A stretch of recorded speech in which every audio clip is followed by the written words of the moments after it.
Taas imong dugo, asthmatic, mayuma, ko'y thermomina ko. Ko'y herbal capsule, ko'y herbal capsule. May kidney trouble, di ka to, kapoy alawas, murag bubog. Huwag kay gana sa romansa, mag-ko'y herbal capsule ka. Ko'y herbal capsule, ko'y herbal capsule.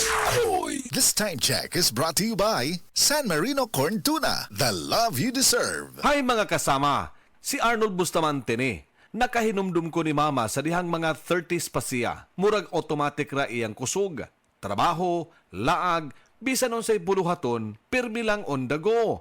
Kasagaran sa mga tao, inigabot sa 50s, magsugod na sila makasinati o mga sakit nga usahay makabambag sa mga butang nga sa una sayon ra kaayo buhaton. Pero tungod kay giatiman ni mama ang iyang kaugalingon, kaya gihapon niya buhaton ang mga butang nga ganahan niya independently ug dili mga sakit ang huna-hunaon. Kauban niya ang Herbastrong.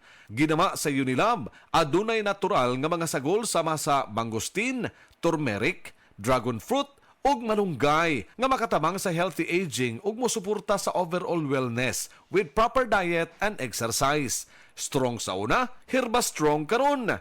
Mahalagang paalala, ang Herbastrong ay hindi gamot at hindi dapat gamiting panggamot sa anumang uri ng sakit. Nibalik na ang pinakauna nga kape nga na ay vitamin D3. Karon, Vita D Plus Coffee Mix na ay reishi mushroom ug mangosteen fruit extract pa. Ang healthy nga kape ug humot ug lami kaayo. Vita D Plus Coffee Mix. May kape na ka, may vitamin D3 pa ka. Mapalit sa mga butika.